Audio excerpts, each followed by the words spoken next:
क्या तुमने कभी ध्यान दिया है कि आजकल मन कितना बिखरा बिखरा रहता है? तुम किसी काम के लिए बैठते हो, लेकिन कुछ ही पलों में दिमाग कहीं और चला जाता है। पढ़ने बैठो तो पुराने दृश्य याद आने लगते हैं। काम शुरू करो तो मन भविष्य की कल्पनाओं में उलझ जाता है। कभी हाथ अपने आप जेब की तरफ बढ़ जाता है, कभी आंखें इधर उधर भटकने लगती हैं। काम सामने होता है, समय हाथ में होता है, फिर भी भीतर से ऐसा लगता है जैसे कुछ भी पूरा नहीं हो पा रहा। दिन बीत जाता है, लेकिन संतोष नहीं आता। यह समस्या तुम्हारी अकेले की नहीं है। आज लगभग हर इंसान इसी स्थिति से गुजर रहा है। फर्क बस इतना है कि ज्यादातर लोग इसे अपनी कमजोरी मान लेते हैं। वे सोचते हैं कि शायद उनमें अनुशासन की कमी है, शायद उनका मन ही ऐसा है। लेकिन सच्चाई इससे कहीं गहरी है। समस्या मन की नहीं है, समस्या उस तरीके की है जिससे हम जीना सीख गए हैं। हमने अपने ध्यान को छोटे छोटे टुकड़ों में बांट दिया है और फिर हैरान होते हैं कि भीतर स्थिरता क्यों नहीं बची। एक समय था जब इंसान एक काम को पूरी तरह करता था। जब वह चलता था तो सिर्फ चलता था, जब वह खाता था तो सिर्फ खाता था, जब वह किसी से बात करता था तो पूरी तरह उसी के सामने होता था। आज स्थिति उलटी है। हम खाते हुए सोचते हैं, सोचते हुए चलते हैं, चलते हुए योजनाएं बनाते हैं और योजनाएं बनाते हुए किसी और दुनिया में खो जाते हैं। हमारा शरीर एक जगह होता है, लेकिन मन 10 जगह भटक रहा होता है। यही बिखराव धीरे धीरे हमें भीतर से थका देता है। ध्यान दो, थकान हमेशा मेहनत से नहीं आती। कई बार थकान इस कारण आती है कि मन लगातार इधर उधर दौड़ रहा होता है। जैसे कोई घड़ा हो जिसमें नीचे से छेद हो, जितना भी पानी भरो वह टिकता नहीं। हमारा मन भी वैसा ही हो गया है। जितनी ऊर्जा मिलती है वह टिकने से पहले ही रिस जाती है। इसी कारण हम कम काम करके भी ज्यादा थक जाते हैं और ज्यादा समय देकर भी कम परिणाम पाते हैं। लेकिन यह हमेशा ऐसा नहीं था। पहले के समय में मन का बिखराव एक जरूरत था। इंसान को हर पल आसपास का ध्यान रखना पड़ता था। कोई आवाज, कोई हलचल, कोई बदलाव, सब पर नजर रखना जीवन की सुरक्षा के लिए जरूरी था। उस समय मन का इधर उधर जाना कमजोरी नहीं, समझदारी थी। लेकिन आज वही आदत हमारे लिए बोझ बन गई है। अब खतरे बाहर नहीं, भीतर है। अब लड़ाई जंगल में नहीं, हमारे ही मन में चल रही है। आज मन को हर पल कुछ नया चाहिए। कोई दृश्य, कोई आवाज, कोई सूचना। अगर कुछ क्षण शांति हो जाए तो बेचैनी होने लगती है। हम खालीपन से डरने लगे हैं, जबकि सच यह है कि उसी खालीपन में स्थिरता जन्म लेती है। उसी मौन में मन को सांस लेने का अवसर मिलता है। लेकिन हमने उस मौन को ही दुश्मन बना लिया है। इस वीडियो में हम किसी जादुई उपाय की बात नहीं कर रहे, न ही किसी कठिन साधना की। हम बस एक बहुत साधारण लेकिन भूली हुई बात को फिर से याद करने जा रहे हैं। वह बात है एक समय में एक ही काम पूरे मन से। सुनने में यह बहुत सामान्य लगता है, लेकिन इसका प्रभाव असाधारण है। जब तुम एक काम को पूरी तरह करते हो तो तुम्हारा मन उसी में डूबने लगता है। धीरे धीरे बाहरी शोर कम होने लगता है, समय का बोध हल्का पड़ने लगता है और एक अजीब सी स्पष्टता भीतर उतरने लगती है। शायद तुम्हें भी कभी ऐसा अनुभव हुआ हो, जब किसी काम में तुम इतने खो गए कि समय का पता ही नहीं चला। जब घंटों बीत गए और थकान के बजाय संतोष महसूस हुआ। वही अवस्था असल में तुम्हारी प्राकृतिक अवस्था है। समस्या यह नहीं कि तुम उसे पा नहीं सकते, समस्या यह है कि तुमने उसे बुलाना ही छोड़ दिया है। यह अवस्था जबरदस्ती नहीं आती, यह लड़ने से नहीं आती। यह तब आती है जब तुम मन को बार बार वापस लाना सीखते हो। जब भी मन भटके तुम उसे डांटते नहीं, कोसते नहीं, बस धीरे से वापस वर्तमान में ले आते हो। जैसे कोई बच्चा रास्ता भटक जाए और तुम उसका हाथ पकड़कर चुपचाप सही दिशा में ले आओ। यही अभ्यास धीरे धीरे मन को सिखाता है कि उसे कहाँ ठहरना है। इस पहले हिस्से में तुम्हें बस इतना समझना है कि तुम्हारी समस्या आलस्य नहीं है, तुम्हारी समस्या अयोग्यता नहीं है। तुम्हारी समस्या यह है कि तुम्हारा ध्यान बिखरा हुआ है, और ध्यान कोई स्थायी चीज नहीं है।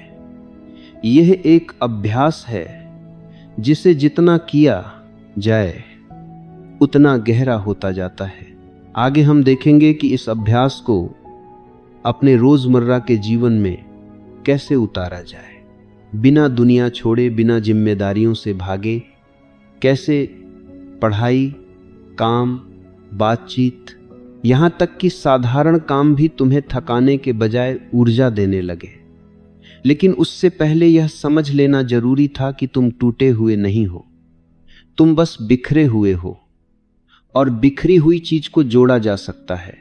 अब जरा अपने रोज के जीवन को ध्यान से देखो। सुबह आंख खुलते ही मन पहले से ही बोझिल होता है, बिना कुछ किए थकान महसूस होती है। काम शुरू करने से पहले ही भीतर से आवाज आती है कि आज फिर वही दौड़ है। असल में यह थकान काम की नहीं है, यह थकान बिखरे हुए मन की है। जब मन एक जगह टिकता नहीं तो हर छोटा काम भी भारी लगने लगता है। समस्या यह नहीं है कि तुम्हारे पास समय कम है, समस्या यह है कि तुम्हारा समय बटा हुआ है। एक ही घड़ी में तुम कई दिशाओं में बह रहे हो। शरीर यहां है, मन कहीं और जब मन और शरीर एक साथ नहीं चलते तो जीवन में रस खत्म होने लगता है। काम बोझ बन जाता है, रिश्ते औपचारिक हो जाते हैं और दिन बस कटने लगते हैं। अब एक बात बहुत ईमानदारी से समझ लो, एक साथ कई काम करना कोई योग्यता नहीं है, यह बस एक आदत है, और वह भी ऐसी आदत जो मन को कमजोर बनाती है। जब तुम एक काम करते हुए दूसरे काम के बारे में सोचते हो तो वास्तव में तुम कोई भी काम पूरी तरह नहीं कर रहे होते, तुम सतह पर जी रहे होते हो, गहराई कहीं खो जाती है। ध्यान दो, जब तुम किसी काम में पूरे डूबते हो तो वह काम तुम्हें थकाता नहीं, उल्टा वह तुम्हें ऊर्जा देता है। लेकिन जब तुम आधे मन से 10 काम करते हो तो वही तुम्हें खाली कर देता है। यही कारण है कि दिन के अंत में तुम सोचते हो कि मैंने इतना कुछ किया फिर भी कुछ हासिल नहीं हुआ। अब यहाँ एक बहुत सरल अभ्यास की बात है, लेकिन इसे हल्के में मत लेना। जब भी तुम कोई काम शुरू करो, पहले खुद को उस काम के लिए तैयार करो, केवल बाहर से नहीं, भीतर से भी। बैठने से पहले एक पल ठहरो, अपनी सांस को महसूस करो। मन में चल रही बाकी बातों को अभी के लिए अलग रख दो, उनसे लड़ो मत, बस कहो अभी नहीं। जब मन भटकेगा, और वह भटकेगा ही, तो निराश मत होना। मन को भटकने की आदत वर्षों से है, उसे एक दिन में स्थिर नहीं किया जा सकता। हर बार जब तुम उसे वापस लाते हो, तुम उसे थोड़ा और मजबूत बना देते हो। यह वैसे ही है जैसे किसी मांसपेशी का अभ्यास, धीरे धीरे शक्ति बढ़ती है। ध्यान रखना, यह अभ्यास कठोरता से नहीं किया जाता, इसमें जबरदस्ती नहीं होती, इसमें करुणा होती है, अपने ही मन के प्रति धैर्य होता है। जब तुम खुद पर चिढ़ते हो तो मन और ज्यादा बिखरता है, जब तुम शांत रहते हो तो मन सीखने लगता है। अब इस अभ्यास का असर सिर्फ काम तक सीमित नहीं रहता, इसका असर तुम्हारी बातचीत में भी दिखने लगता है। जब तुम किसी से बात करते हो और सच में उसके सामने होते हो तो सामने वाला उसे महसूस करता है। वह महसूस करता है कि तुम सुन रहे हो, सिर्फ सुनने का अभिनय नहीं कर रहे। रिश्तों में गहराई यहीं से आती है। तुम्हें यह भी महसूस होगा कि धीरे धीरे मन कम शोर करने लगता है। पहले जहां हर समय विचारों की भीड़ रहती थी, वहां अब थोड़ी जगह बनने लगती है। उसी जगह में स्पष्टता जन्म लेती है, उसी जगह में सही निर्णय उभरते हैं, क्योंकि निर्णय शोर में नहीं, मौन में जन्म लेते हैं। इस दूसरे हिस्से में बस इतना याद रखो कि एक समय में एक काम कोई नियम नहीं है, यह एक कला है।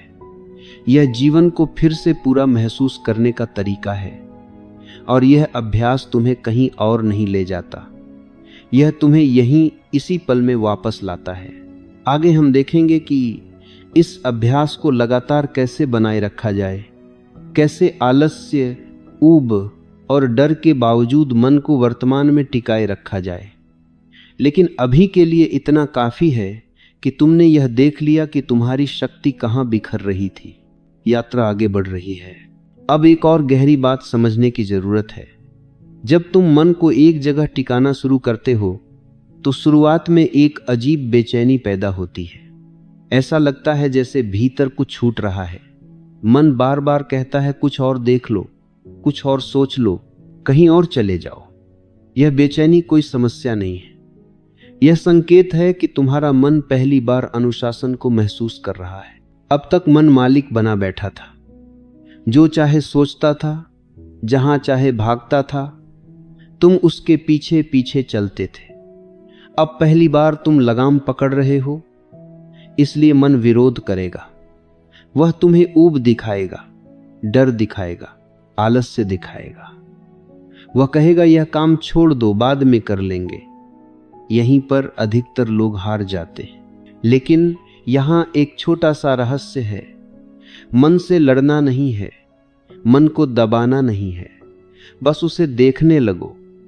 जैसे कोई नदी बह रही हो और तुम किनारे खड़े होकर उसे देख रहे हो। नदी को रोकने की कोशिश मत करो, बस उसमें कूदो मत। यही अंतर है। जब तुम लगातार अभ्यास करते हो तो एक दिन अचानक तुम्हें महसूस होता है कि मन पहले जितना ताकतवर नहीं रहा। विचार आते हैं लेकिन पकड़ नहीं बनाते। ध्यान भटकता है लेकिन लौटना आसान हो जाता है। यही वह मोड़ है जहां जीवन की गुणवत्ता बदलने लगती है। अब देखो, यह अभ्यास केवल पढ़ाई या काम के लिए नहीं है, यह तुम्हारे पूरे जीवन को बदलता है। जब तुम खाना खाते हो और सच में खाते हो तो स्वाद बढ़ जाता है, थोड़ा खाने में भी तृप्ति मिलती है। जब तुम चलते हो और सच में चलते हो तो शरीर हल्का महसूस करता है। जब तुम विश्राम करते हो और सच में विश्राम करते हो तो थकान जल्दी उतर जाती है। अधिकतर लोग थके हुए इसलिए रहते हैं क्योंकि वे विश्राम भी आधे मन से करते हैं। शरीर बिस्तर पर होता है, मन कल और परसों में घूम रहा होता है। ऐसा विश्राम नहीं होता, यह बस समय बिताना होता है। अब जरा रिश्तों पर ध्यान दो। जब तुम किसी अपने के साथ होते हो लेकिन मन कहीं और होता है तो सामने वाला अकेलापन महसूस करता है। शब्द कहे जा रहे होते हैं लेकिन उपस्थिति नहीं होती। यही कारण है कि आज इतने रिश्ते होते हुए भी भीतर खालीपन रहता है। जब तुम इस अभ्यास को अपनाते हो तो तुम धीरे धीरे उपस्थित होना सीखते हो। तुम्हारी आंखें सुनने लगती हैं, तुम्हारा मौन बोलने लगता है और बिना ज्यादा बोले भी तुम्हारी उपस्थिति असर करने लगती है। लोग तुम्हारे पास बैठकर हल्का महसूस करते हैं, भले ही वे समझ न पाएं कि क्यों। अब एक और महत्वपूर्ण बात, जब तुम एक समय में एक काम करते हो तो तुलना अपने आप गिरने लगती है, क्योंकि तुलना तब होती है जब मन इधर उधर भटकता है। जब तुम अपने काम में डूबे होते हो तो दूसरे क्या कर रहे हैं यह महत्व खो देता है। तुम अपनी गति में चलने लगते हो। यहीं से आत्मसम्मान जन्म लेता है, बाहर से नहीं, भीतर से। तुम्हें किसी से प्रमाण नहीं चाहिए होता कि तुम सही हो। तुम्हें खुद से संतोष मिलने लगता है और यही संतोष स्थिरता लाता है। इस हिस्से का सार बहुत सरल है। बेचैनी से मत भागो, ऊब से मत डरो। यही द्वार है, जो यहां ठहर जाता है वही आगे जाता है। जो यहां से भागता है वही जीवन भर भागता रहता है। अभी तुम अभ्यास के बीच में हो, अभी परिणाम की जल्दी मत करो। बस इतना देखो कि तुम लौट रहे हो बार बार फिर से। इसी क्षण में यात्रा और गहरी होने वाली है। अब एक बहुत ही सूक्ष्म लेकिन निर्णायक परिवर्तन की बात करते हैं। जब तुम एक समय में एक काम करने की आदत को गहरा कर लेते हो तो तुम्हारे भीतर एक नई तरह की स्पष्टता जन्म लेती है। यह स्पष्टता बाहर से दिखाई नहीं देती, लेकिन भीतर सब कुछ बदल देती है।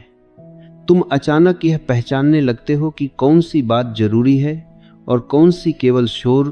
पहले तुम्हारा मन हर आवाज पर प्रतिक्रिया करता था, हर सूचना, हर विचार, हर डर तुम्हें अपनी ओर खींच लेता था, लेकिन अब ऐसा नहीं होता। अब तुम्हारे भीतर एक केंद्र बनना शुरू हो जाता है, और जिसके पास केंद्र होता है वह बिखरता नहीं। यहीं पर लोग अक्सर भ्रम में पड़ जाते हैं। वे सोचते हैं कि यह अभ्यास उन्हें कठोर बना देगा, भावनाहीन बना देगा, लेकिन सच इसका उल्टा है। जब मन इधर उधर नहीं भागता तब संवेदनशीलता बढ़ती है। तुम ज्यादा महसूस करने लगते हो, कम नहीं। फर्क सिर्फ इतना होता है कि अब भावनाएं तुम्हें बहा नहीं ले जाती। अब क्रोध आता है लेकिन तुम क्रोध नहीं बनते, दुख आता है लेकिन तुम टूटते नहीं, खुशी आती है लेकिन तुम उससे चिपकते नहीं। सब कुछ आता जाता है और तुम स्थिर रहते हो। यही भीतर की स्वतंत्रता है। अब अपने निर्णयों को देखो। पहले निर्णय अक्सर जल्दबाजी में होते थे, या डर से या लालच से, लेकिन जब ध्यान स्थिर होता है तो निर्णय भी गहरे हो जाते हैं। तुम तुरंत हाँ नहीं कहते, तुम तुरंत ना भी नहीं कहते, तुम रुकते हो, और यही रुकना तुम्हारी ताकत बन जाता है। यह रुकना आलस्य नहीं है, यह सजगता है। यह वह क्षण है जहां तुम प्रतिक्रिया से ऊपर उठकर उत्तर देना सीखते हो। और जीवन में अधिकांश समस्याएं इसलिए पैदा होती हैं क्योंकि हम उत्तर नहीं देते, प्रतिक्रिया करते हैं। अब एक और परिवर्तन आता है। समय का अनुभव बदलने लगता है। पहले समय या तो बहुत तेज भागता था या बहुत भारी लगता था। अब समय का बोझ हल्का हो जाता है, क्योंकि तुम भविष्य में नहीं भाग रहे होते और अतीत में फंसे नहीं होते। तुम जो कर रहे हो उसी में पूरे होते हो, और जब तुम पूरे होते हो तो थकान भी बदल जाती है। अब थकान केवल शरीर की होती है, मन की नहीं। और शरीर की थकान विश्राम से उतर जाती है। मन की थकान तो वर्षों का बोझ होती है। अब यह अभ्यास तुम्हें यह भी सिखाता है कि हर क्षण उपयोगी नहीं होता, लेकिन हर क्षण पूर्ण हो सकता है। तुम सीखते हो कि खाली बैठना भी गलत नहीं है, अगर तुम सच में खाली बैठे हो। समस्या तब होती है जब तुम काम करते हुए भी भीतर से खाली होते हो। धीरे धीरे तुम्हारा जीवन सरल होने लगता है। जरूरतें कम होती हैं, दिखावे की भूख कम होती है। तुम दूसरों से प्रभावित कम होते हो और अपने अनुभव से ज्यादा सीखते हो। यह वह अवस्था है जहां व्यक्ति भीड़ में रहते हुए भी भीड़ से अलग होता है। अब लोग तुम्हें बदलता हुआ महसूस करेंगे। वे कहेंगे तुम पहले जैसे नहीं रहे, और यह सही होगा, क्योंकि अब तुम बिखरे हुए नहीं हो, अब तुम उपस्थित हो। इस हिस्से को याद रखना। स्थिरता कोई जादू नहीं है, यह रोज के छोटे छोटे लौटने से बनती है।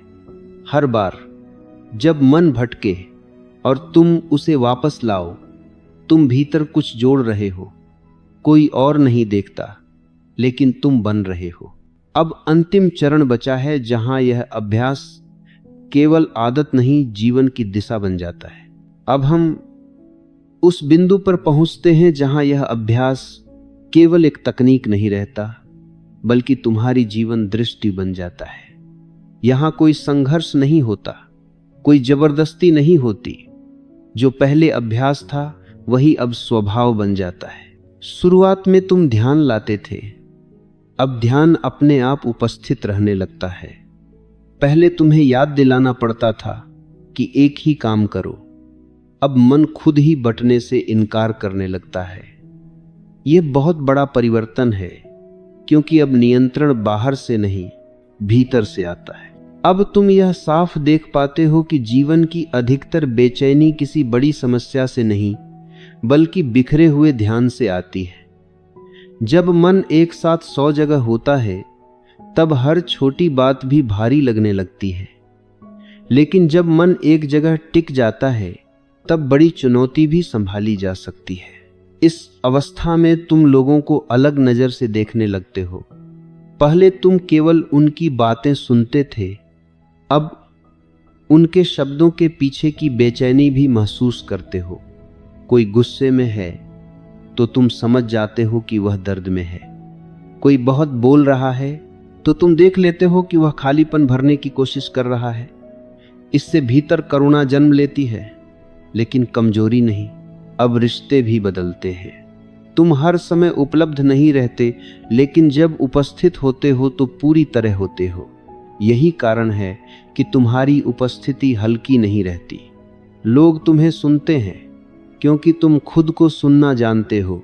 यह अभ्यास तुम्हें यह भी सिखाता है कि हर सवाल का जवाब तुरंत नहीं देना होता। कभी कभी चुप रहना ही सबसे सही उत्तर होता है। पहले जहां तुम सफाई देते थे, अब वहां मौन होता है, और यह मौन असहज नहीं होता, यह स्थिर होता है। अब काम को देखो। पहले काम बोझ लगता था क्योंकि मन कहीं और भटकता रहता था। अब वही काम साधना बन जाता है। चाहे पढ़ाई हो, जिम्मेदारी हो या रोजमर्रा का काम, सब में एक लय आ जाती है। तुम काम नहीं कर रहे होते, काम तुमसे हो रहा होता है। यहीं से आत्मविश्वास जन्म लेता है। दिखावटी आत्मविश्वास नहीं, जो दूसरों की राय पर टिका हो, बल्कि वह गहरा आत्मविश्वास जो भीतर की स्पष्टता से आता है। तुम जानते हो कि तुम क्या कर रहे हो, इसीलिए तुम्हें साबित करने की जरूरत नहीं रहती। अब डर भी बदल जाता है। डर खत्म नहीं होता, लेकिन वह तुम्हें चलाता नहीं। तुम डर को देखते हो, स्वीकार करते हो और फिर भी आगे बढ़ते हो। यही साहस है, डर के बावजूद उपस्थित रहना। अब जीवन तेज नहीं लगता, न ही रुका हुआ। जीवन बस घटता है और तुम उसके साथ बहते नहीं, उसके भीतर चलते हो। यह बहुत सूक्ष्म फर्क है, लेकिन यही फर्क जीवन को गहरा बनाता है। इस अवस्था में तुम्हें यह समझ आने लगता है कि सफलता बाहर की चीज नहीं है। सफलता वह क्षमता है जिसमें तुम जो कर रहे हो उसमें पूरे हो। जो व्यक्ति अपने क्षण में पूरा है वही सच में सफल है। और अंत में एक बहुत सीधी बात, यह रास्ता भीड़ का नहीं है। अधिकतर लोग इसे शुरू करते हैं लेकिन बीच में छोड़ देते हैं, क्योंकि इसमें कोई त्वरित इनाम नहीं है। यहां तालियां नहीं मिलती, यहां केवल भीतर का विस्तार होता है। लेकिन जो टिक जाते हैं वही बदलते हैं। उनका जीवन शोर से हटकर अर्थ की ओर बढ़ता है। वे कम बोलते हैं, लेकिन जो बोलते हैं उसमें वजन होता है। वे कम करते हैं, लेकिन जो करते हैं वह पूरा होता है। अब यह तुम पर है। तुम फिर से बिखराव की आदत में लौट सकते हो या इस स्थिरता को अपना घर बना सकते हो। कोई जबरदस्ती नहीं है, कोई आदेश नहीं है। बस इतना याद रखना, तुम्हारा जीवन तुम्हारे ध्यान की दिशा में ही बढ़ता है। जहां ध्यान गया वहीं जीवन गया। और अगर तुमने यह सीख लिया तो फिर तुम्हें कोई भटका नहीं सकता।